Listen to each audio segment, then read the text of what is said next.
tiba-tiba kok kaki masih kaku-kaku gitu, kaki kaku-kaku, nyeri, sendi, kayak kalau handainya di posisi duduk di antara dua sujud ketika sholat itu tuh kayak ketarik, terus karena sering menopang pun akhirnya bahu nih sini bagian kiri itu tuh juga ngilu.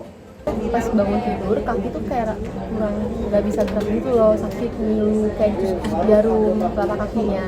Kalau pas itu hampir sebulan sih, gara-gara pas sakit kaki itu langsung urut. Tulang-tulang juga pada nyeri sendi, nyeri tulang, bengkak, ruam. Sampai sekarang sudah hampir sebulan pun masih merasakannya. Halo Healthy People, berjumpa lagi dengan Dea Kartika di CNN Indonesia Health.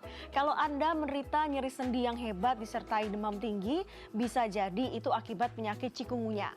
Chikungunya mungkin kalah tenar ya dengan penyakit demam berdarah dengue, meski sama-sama disebabkan virus melalui gigitan nyamuk Aedes aegypti. Namun, chikungunya tidak dapat dipandang enteng karena dapat menimbulkan komplikasi penyakit yang berbahaya. Masyarakat pun harus ekstra waspada karena penyakit chikungunya justru meningkat saat musim hujan seperti saat ini. Dan untuk membahas lebih jauh tentang chikungunya ini, kita telah hadir bersama kita Dr. Rudy Kurniawan, spesialis penyakit dalam dari Eka Hospital BSD. Halo dokter, apa kabar? Dr. Baik, Rudy? baik. Baik ya, ya kita tahu bahwa musimnya sedang berubah ya dok, dari musim panas ke musim hujan, dan ada juga hujan ekstrim dan ada kasus-kasus DBD dan juga chikungunya. Dok, ciri-ciri khas dari chikungunya jika kita bandingkan dengan DBD itu seperti apa dok? Oke, meskipun kita tahu chikungunya demam berdarah sama-sama masuk dengan kondisi demam, tapi salah satu yang spesifik pada chikungunya adalah kondisi nyeri sendinya. Jadi seorang pasien merasa, aduh, nggak nyaman sendinya, sakit, bahkan kadang beberapa orang susah untuk berjalan. Oh, sampai susah berjalan ya dok. Yes. Kalau demam sendiri, apakah chikungunya lebih tinggi demamnya dibandingkan DBD atau sebenarnya sama aja? Karena kan kadang-kadang kita berpikir ini DBD begitu ya, tapi ternyata setelah dicek itu chikungunya gitu. Nggak selalu, keduanya punya kondisi demam yang mirip-mirip, sama-sama tinggi, kadang bisa mencapai 39 bahkan 40. Baik itu demam berdarah maupun chikungunya. Jadi agak susah membedakan dari kedua kondisi tersebut dari demamnya. Kemudian juga yang menarik adalah beberapa fasilitas kesehatan. Tadi sempat juga sebelum kita bertemu di kesempatan ini kita juga membahas soal ternyata tuh beberapa fasilitas kesehatan belum bisa mendeteksi chikungunya. Jadi orang berpikirnya hanya dites DBD-nya saja. Seperti apa dok menyikapi fakta di lapangan bahwa ternyata tidak atau belum semua fasilitas kesehatan bisa mendeteksi chikungunya? Oke, ini adalah fakta menarik sekaligus memprihatinkan ya sebetulnya untuk kondisi diagnostik di negeri kita sendiri. Artinya kalau kita berbicara kondisi demam, apalagi disertai dengan kondisi trombosit yang rendah, orang berpikir bahwa oh ini demam berdarah. Padahal belum tentu. Kondisi virus apapun bisa menyebabkan trombosit turun, bisa juga demam. Nah, salah satu tantangan buat kita adalah bagaimana mendeteksi chikungunya. Meskipun diagnosis kitnya untuk rapid itu belum tentu ada di semua lini kesehatan. Jadi kadang kalau ketemu kasus seperti demam, nyeri sendi, orang bilang, oh ini virus, akhirnya beristirahat tanpa tahu nih sebenarnya diagnosisnya apa. Hanya berdasarkan kondisi klinis dari pasien. Nah, kondisi ini kadang-kadang membuat agak sulit untuk penatalasan lebih tepat. Menentukan kapan sih pasien ini bisa dirawat di rumah sakit atau perlu di rumah. Nah, itu kan sangat tergantung case by case ya. Ya itu, kadang-kadang kan orang berpikir ini di rumah saja atau harus ke rumah sakit. Faktor kedaruratan itu sepertinya setiap keluarga atau setiap individu tuh beda-beda ya dok ya. Betul. Terutama kalau tadi dokter bicara bahwa chikungunya ini yang khas adalah nyerinya. Dok bisa dijelaskan nggak dok mengapa nyeri ini bisa datang ke orang yang mendapatkan virus chikungunya ini? Nah, ini pertanyaannya menarik banget ya. Kenapa sih chikungunya tuh bisa tiba-tiba spesifiknya nyeri sendinya yang dibandingkan dengan virus-virus lain. Jadi si virus ini sendiri membuat tempat-tempat tertentu seperti sendi di lutut kita atau sendi di ankle menjadi lebih radang. Karena ada keterikatan protein tertentu dengan virus tersebut sehingga lebih dominan tempat-tempat tersebut yang terkena gejala. Nah, hal ini menjadi kita bilang PR sih buat kita semua karena orang merasa bahwa oh ini pegel-pegel biasa. Padahal kalau kita biarkan kondisi nyeri sendi yang berlebihan ini akan mengganggu kualitas hidup, bahkan kadang-kadang bisa menetap dalam jangka waktu yang cukup lama. Itu yang kita nggak ingin harapkan. Jadi kalau kita mengenali lebih awal, harapannya kita bisa tata laksana dengan lebih baik juga, sehingga gejala ikutan atau komplikasi menjadi lebih kecil. Dok, ketika kita merasa demam, kemudian tadi dokter bilang bahwa gejala khasnya tuh pegel-pegel gitu. Tapi kapan saatnya kita ke dokter dan kapan saatnya menentukan kira-kira ini kayaknya harus dirawat deh gitu. Oke, kapan harus kita dirawat? Satu, kalau demamnya nggak turun-turun dengan obat minum. Jadi katakanlah 38 kita minum obat, bukannya turun tapi malah naik 39 apalagi sampai 40, itu adalah salah satu indikasi kita harus dirawat. Yang kedua, kalau nyeri sendinya menetap atau bahkan intensitasnya makin memberat. Yang awalnya mungkin sekedar pegel-pegel biasa kayak orang habis kecapean olahraga, kok makin lama ini makin susah ya, sampai gerak pun untuk melakukan fungsional sehari-hari menjadi terganggu. Nah, itu menjadi indikasi kita harus segera ke layanan kesehatan untuk evaluasi dan kemungkinan untuk dirawat di situ. Mungkin nggak dok, kalau misalnya kita itu telat ya untuk mengantisipasinya, untuk datang ke fasilitas kesehatan begitu, apakah ini bisa memperbesar resiko komplikasi jangka panjang, misalnya nyeri sendinya ini bisa berbulan-bulan gitu? Betul, itu bisa terjadi. Pada prinsipnya semua kondisi penyakit apapun, kalau terlambat deteksi, terlambat tata laksana, tentu resiko komplikasi dan gejala ikutannya akan lebih lama, termasuk kondisi cikungunya. Jadi kalau nyeri sendinya menetap, artinya harusnya mungkin 5-7 hari sudah membaik, tapi karena keterlambatan penanganan, kadang bisa muncul sampai 10 hari, 14 hari. Mungkin kesannya sepele ya, nyeri sendi, tidak makin bengkak, intensitasnya segitu-segitu aja. Tetapi secara kualitas hidup pasti akan terganggu. Untuk bergerak atau untuk melakukan katakanlah olahraga pasti akan terganggu juga. Berarti termasuk kalau misalnya punya komorbid ya dok? Ya, apalagi kalau dengan komorbid, biasanya respon untuk kembali ke kondisi normal itu akan lebih lama. Barangkali biasanya 5-7 hari, ternyata ini bisa sampai 10 hari, 14 hari karena kondisi komorbidnya. Karena kita tahu komorbid seperti misalkan diabetes, darah tinggi, mungkin gangguan kolesterol, obesitas, itu akan melemahkan sistem imun.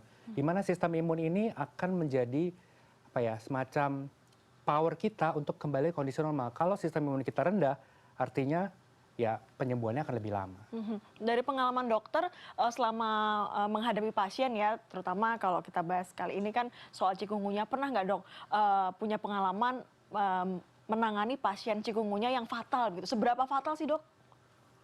Untungnya belum pernah sih ya sampai fatal, tapi kalau berdasarkan beberapa laporan, case report, ada yang bilang sampai kondisi sendinya tuh tidak mampu lagi untuk bergerak. Jadi harus rehabilitasi dalam jangka waktu yang lebih panjang.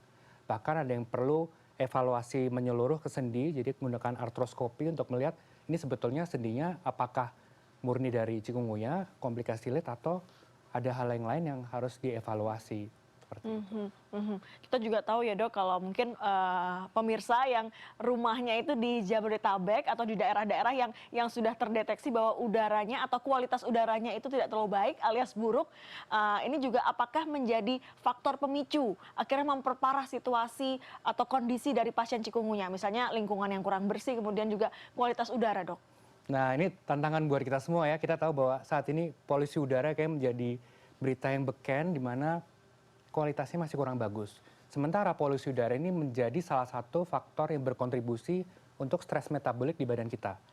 Kita tahu kan badan kita bisa bermetabolisme dengan baik, tapi ketika ada polusi, ada stres oksidatif, imunitas itu cenderung menurun. Dengan kondisi imunitas yang menurun, tentu penyembuhan atau resiko terjadinya infeksi itu akan lebih tinggi. Nah, itu menjadi hal yang harus kita pahami bersama bahwa kita tidak bisa pandang remeh terkait polusi udara. Berarti tidak hanya faktor terkena virusnya, tapi juga lingkungan sekitar ya dok? Yes, betul banget. Jadi nggak bisa dari faktor diri kita sendiri, tapi environment juga penting.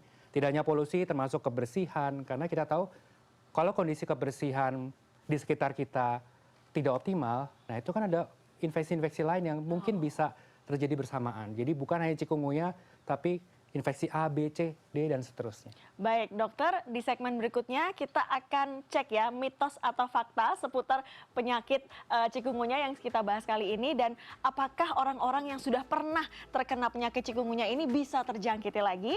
Jawabannya saat CNN Indonesia Health kembali sesaat lagi.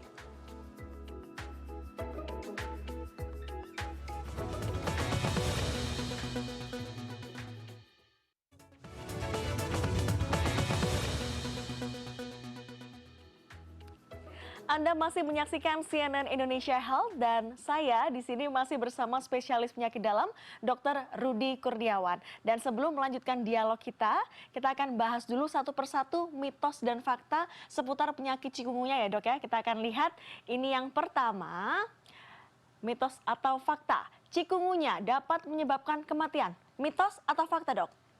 Ini adalah fakta. Jadi kalau tidak tertangani dengan baik, kondisi demam tinggi itu bisa menyebabkan gangguan sistem saraf sampai mengganggu kondisi pernapasan dan meningkatkan risiko kematian termasuk dengan komplikasi-komplikasi. Berarti harus segera ditangani ya dok ya, harus Betul. segera ke fasilitas kesehatan ya dok ya. Dan kita nggak boleh anggap remeh ya artinya ya. Betul. Berikutnya, mitos atau fakta, kita akan cek. Ini dia. Jika sudah pernah terkena chikungunya, maka bisa terjangkit lagi. Betul atau tidak, dok? Nah, ini adalah fakta. Jadi buat orang yang sudah pernah kena chikungunya, bisa kena lagi. Jadi nggak boleh merasa bahwa jumawa gitu ya. Oh, udah pernah nih, nggak bakal kena lagi. Salah, jadi bisa pernah. Berarti bisa kena lagi. Tapi apakah bisa nggak dok, misalnya sudah kena penyakit chikungunya, sembuh, tapi kena lagi, apakah ada perburukan dok di situ? Apakah seperti berbeda dengan ketika pertama kali terjangkit? Atau sama aja sebenarnya? Biasanya kalau kena lebih dari satu kali, yang kedua atau bahkan yang ketiga, gejalanya lebih berat. Oh baik, Gitu. oke. Selanjutnya, mitos atau fakta? Nyeri sendi akibat chikungunya boleh dipijat atau dikompres untuk mengurangi sakitnya. Oke, ini adalah fakta. Oh fakta ya? Ya, jadi boleh dikompres, tapi sebetulnya dipijat 50-50 ya, tergantung kondisi dan kita tidak terlalu sarankan. Jadi kalau kompres sendiri sebetulnya nggak apa-apa, dengan kompres hangat, Oh bukan hangat kompres ya, dingin ya. bukan dingin ya? Ya, kompres itu kan ada kompres hangat, kompres dingin. Kita anjurkan kompres hangat untuk mengurangi rasa tidak nyamannya, karena kalau kompres dingin biasa sendinya makin sakit. Oh gitu ya dok ya? Gitu. Berarti tidak sama dengan yang main bola gitu, beda ya Iya, dok beda. ya? Karena kalau main bola kan traumatik ya, karena ada Oh, kondisi oke. mekanik. Sementara ini adalah masalah di imunnya. Oh oke. Berarti bisa dikompres dengan air hangat. Tapi kalau dipijat, coba dipikir-pikir lagi lah. Tidak Nanti- disarankan ya dok nanti ya? salah-salah pijat malah makin nyeri soal. Oh gitu ya, betul. Oke, berikutnya mitos atau fakta. Nah ini biasanya nih, minum air kelapa bisa menyembuhkan chikungunya. Ini adalah mitos. Mitos ya. Ya, jadi air kelapa tidak berfungsi untuk menyembuhkan, tapi mungkin bisa mengurangi gejala dengan mengurangi risiko dehidrasi. Kita tahu kondisi infeksi virus apapun, demam berdarah, chikungunya, itu ada risiko orang itu kekurangan cairan. Oke. Sehingga tetap kita sarankan untuk tetap minum cukup. Nah, salah satunya mungkin tambahnya mungkin air kelapa. Atau kalau nggak bisa dirawat rumah sakit dengan infus. Seperti itu. Berarti untuk elektrolit gitu ya dok Yes. ya. Baik. Selanjutnya mitos atau fakta. Ini dia, sakit chikungunya tidak perlu ke dokter, cukup istirahat saja di rumah. Mitos atau fakta dok? Ini juga mitos. Jadi apapun sakitnya, segera evaluasi atau berobat ke tenaga kesehatan termasuk ke dokter. Karena kita jangan coba-coba untuk evaluasi diri sendiri, apalagi sekarang di era AI. Iya, Orang kayak coba itu, Dok. nanya-nanya Google atau mungkin ada yang lain, membuat kita kadang lebih panik. Karena apa yang terus di situ cenderung tanda kutip, Menakutkan. menakut-nakutkan. Dan dari situ kadang kita malah berbahaya gitu ya, tidak tertangani dengan baik. Ya syukur-syukur bisa salah pengobatan, itu akan risiko lebih besar. Nah itu tadi mitos versus fakta yang tadi sudah dijelaskan oleh Dr. Rudy. Jadi sudah tahu ya bahwa kalau minum air kelapa itu bukan berarti langsung sembuh dari chikungunya. Oke dok, selanjutnya kita akan bahas chikungunya di Indonesia ya dok ya. Karena kan perubahan musim ini ternyata faktanya ada penambahan atau peningkatan jumlah kasus DBD dan juga chikungunya. Kalau dari pantauan dokter, apakah ini sudah naiknya signifikan angkanya dok? Kalau berdasarkan dari pengalaman gitu ya di rumah sakit, memang angka infeksi virus ini naik. Tidak hanya demam berdarah, chikungunya juga. Tapi angka pastinya memang ya kita belum dapatkan gitu. Kenapa seperti itu? Karena di era musim penghujan ini tentu nyamuk-nyamuk ini berkembang dengan lebih cepat. Sementara nyamuk menjadi vektor dari virus-virus tersebut. Sehingga bisa kita bayangkan semakin banyak nyamuk dengan virus, tentu resiko terjangkit kepada orang-orang akan semakin besar. Gitu. Nanti harus bagus lagi kalau kita lihat bagaimana pencegahannya seperti itu. Kenapa sih dok kalau misalnya musim hujan itu benar-benar sepertinya di sekolah-sekolah begitu, di fasilitas kesehatan itu selalu diberikan apa ya saran bahwa melakukan pembersihan rumah karena takutnya ada nyamuk. Memang musim hujan ya dok ya selalu menjadi perhatian ya ketika ada penyakit-penyakit seperti ini muncul ya dok. Ya, karena dengan musim penghujan resiko banyaknya genangan air makin banyak. Sementara genangan air ini menjadi tempat berkembang biaknya nyamuk-nyamuk. Gitu. Makanya pembersihan seperti upaya 3M juga bisa kita anjurkan supaya tidak makin banyak. Dok, yang juga menjadi perhatian saya adalah anggapan ya beberapa terutama di lingkungan kami gitu ya. Mungkin penyakit seperti cikungunya, kemudian juga DPD ini adalah penyakit lama lah tanda kutip gitu ya. Jadi apa ya bisa ditangani dengan mudah begitu mungkin bagi awam seperti kami. Tapi dokter melihat ini masih menjadi ancaman nyata ya dok ya. Meskipun penyakit ini sudah berjalan lama begitu. Betul, masih banget gitu ya. Kita tahu bahwa demam berdarah, cikungunya masih jumlahnya makin tahun tuh tetap makin banyak. Meskipun kita tahu bagaimana pencegahannya, bahkan kalau kita tahu demam berdarah juga ada vaksin, ternyata angkanya juga tetap banyak. Di mana angka yang banyak ini kadang orang lupa bahwa ada risiko komplikasi meningkatkan risiko morbiditas maupun mortalitas. Jadi tingkat kematiannya juga harus kita waspadai. Jadi kita nggak boleh anggap remeh bahwa walaupun penyakit lama, oh ini udah tahu, ini udah lama. Tetap kalau kita terlambat untuk mengenali, terlambat untuk evaluasi, risikonya juga cukup besar. Karena Dr. Rudi tadi menyebut soal vaksin, saya mau tanya nih dok, jadi kapan kira-kira apakah sudah ada informasi kira-kira rakyat Indonesia bisa menikmati vaksin? Apakah sudah dibahas di komunitas dokter di Indonesia begitu? Oke, kalau vaksinasi cikungunya belum. Mungkin di beberapa negara maju seperti Amerika Serikat ada yang sudah dikeluarkan gitu ya dari FDA tapi belum menjadi rekomendasi global. Tapi kalau demam berdarah sudah ada. Jadi buat teman-teman yang mungkin belum vaksin, yuk sama-sama kita sempatkan diri untuk vaksin. Kita lihat juga indikasi serta kontraindikasi. Jadi masih menunggu ya untuk vaksin cikungunya ya dok ya? Ya betul. Tapi dok, yang juga menjadi pertanyaan saya adalah mana yang lebih berbahaya dok ini? DPD atau cikungunya atau jika DPD dan cikungunya ini ada komorbidnya gitu, mana yang lebih bahaya dok? Tentu kalau kita bandingkan head to head antara demam berdarah sama cikungunya, demam berdarah resiko mortalitas atau kematian lebih tinggi. Karena ada periode hemoragik atau perdarahan, kondisi shock, itu akan membahayakan hemodinamik atau kondisi pasien. Gitu.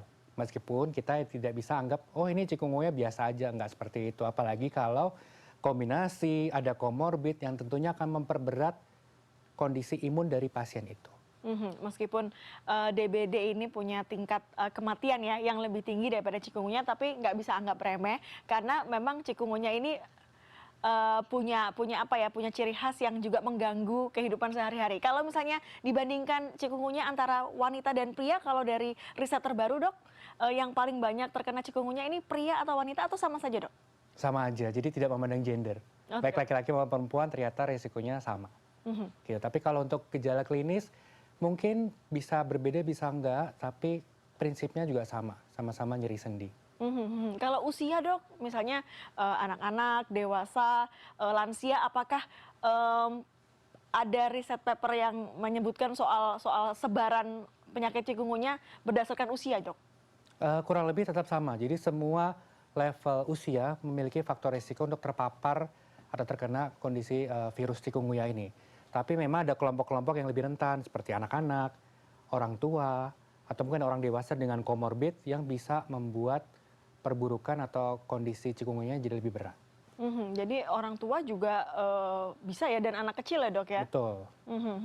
Dok, untuk komplikasinya sendiri dok, apakah setiap usia itu punya efek komplikasi yang beda-beda? Misalnya anak kecil seperti apa komplikasinya jika terkena cikungunya, kemudian orang di usia produktif dan juga lansia gitu dok. Oke, komplikasi ini berkaitan dengan kondisi imunitas juga. Artinya kalau imunitasnya baik, biasa risiko komplikasinya jauh lebih rendah.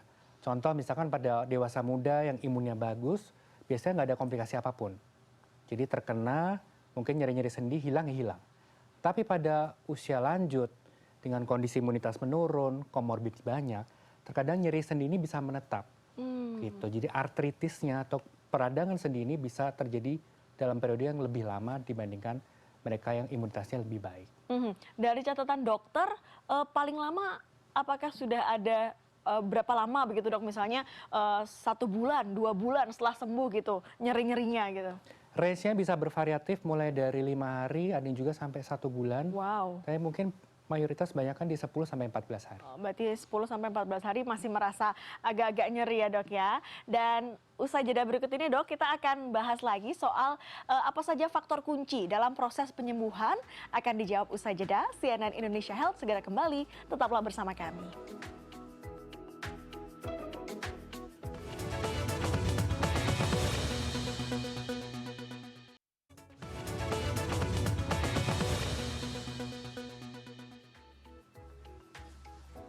Masih di CNN Health dan saya masih bersama spesialis penyakit dalam, Dr. Rudy Kurniawan. Kita akan bahas langkah-langkah preventif yang paling efektif yang bisa dilakukan masyarakat untuk mencegah penyebaran chikungunya di lingkungan rumah. Apa saja dok langkah-langkah yang wajib dilakukan warga untuk mencegah terjadinya penularan chikungunya?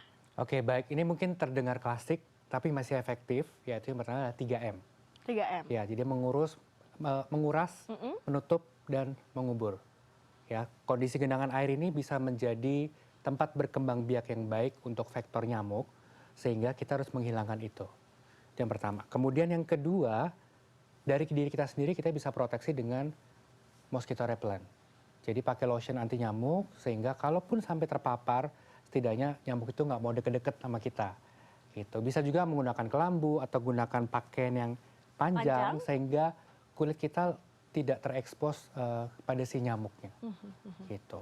Di luar itu berarti imunitas tubuh kita ya, vitamin cukup, istirahat cukup, hidup sehat supaya imunitas kita tetap terjaga dengan baik. Artinya tidak semua orang yang digigit nyamuk Aedes aegypti ini langsung tertular virusnya begitu ya dok? Ya, kalaupun sampai tertular mungkin resikonya jauh lebih rendah sehingga demamnya tidak terlalu tinggi dan tidak kemungkinan sampai dirawat.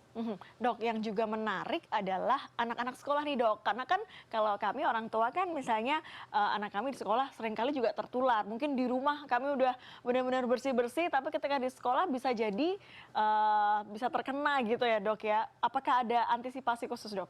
Sebetulnya ini menjadi tantangan bersama di program pendidikan. Saya rasa di sekolah-sekolah juga sudah banyak menggalakkan pemberantasan nyamuk, yaitu demam berdarah maupun chikungunya melalui 3M, kemudian edukasi kepada siswa-siswinya gitu ya untuk menghindari genangan-genangan atau tidak berada di tempat yang sekiranya banyak nyamuk. Gitu ya, kita nggak pernah tahu mungkin di semak-semak atau di lapangan masih kondisi pagi hari terkena nyamuk.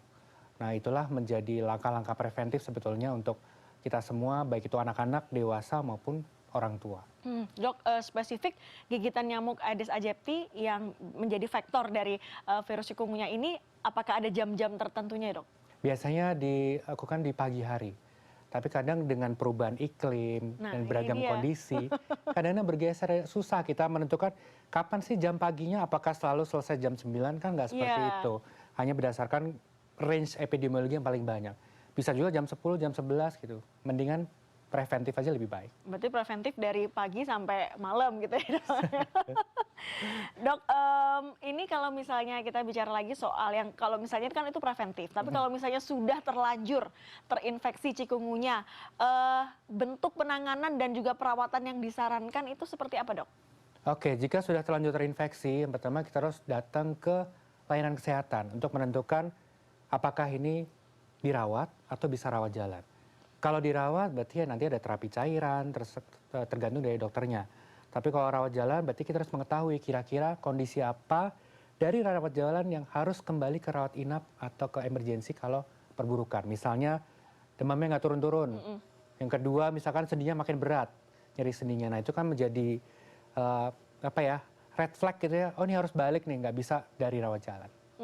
Karena kan ada beberapa kasus juga dok, yang satu keluarga itu terkena chikungunya dok. Jadi kadang-kadang kalau kita semua ke fasilitas kesehatan gimana nih, kalau yang sehat gimana ditinggal, kadang berpikir seperti itu dok. Betul banget, jadi kita harus lihat prioritas ya, artinya tidak semua kondisi wajib dirawat. apalagi kalau ada masalah sosial gitu ya, masa satu keluarga dirawat semua, itu akan menyulitkan kan. Jadi harus dipilih-pilih, mungkin dokternya akan mengevaluasi, oh si A ini wajib dirawat, si B bisa observasi, si C oh bisa lebih aman. Nah itu akan ditentukan oleh tenaga kesehatannya. Dok, tadi juga soal vaksin, boleh dibahas lagi dok soal vaksin cikungunya sejauh ini kira-kira seperti apa kemajuan vaksin cikungunya, analisisnya untuk di Indonesia karena selama ini kan masih di Amerika ya dok ya? Betul, dari laporan global memang vaksin cikungunya ini dikembangkan oleh Amerika Serikat, di-approve FDA kalau nggak salah di akhir 2023. Tetapi secara rekomendasi global, artinya dipakai di seluruh negara, belum. Iya. Jadi mungkin masih dirapatkan atau ada meeting atau evaluasi lanjutan, sehingga nantinya vaksin ini bisa tersedia dan dinyatakan aman untuk dipakai di seluruh dunia. Baik, kita akan terus menunggu karena selain vaksin juga yang penting dari dalam diri juga jaga imun juga ya dok? Setuju Pak. Ya, terakhir dok, pesan untuk masyarakat supaya bisa menghadapi situasi bahwa penyakit cikungunya ini mau nggak mau memang harus kita hadapi bersama. Silahkan. Oke, untuk teman-teman dan Bapak Ibu sekalian, jadi kalau kita ingin mencegah gitu ya, kita harapannya bisa melakukan tindakan preventif adalah dari kondisi imunitas tubuh kita. Kemudian karena ini adalah faktornya nyamuk, jaga kebersihan, lakukan 3M, gunakan lotion anti nyamuk supaya kita bisa terhindar dari gigitan nyamuk. Baik, terima kasih Dr. Rudi Kurniawan, spesialis penyakit dalam atas kedatangannya hari ini. Terima kasih dok, semoga sehat selalu, mudah-mudahan semakin turun angkanya. Amin. Untuk virus cikungunya meskipun situasi iklim global yang memang tidak menentu dok ya. Terima kasih dokter. Demikian CNN Indonesia Health, saya Dia Kartika pamit, Healthy People, Healthy Life. Sampai jumpa.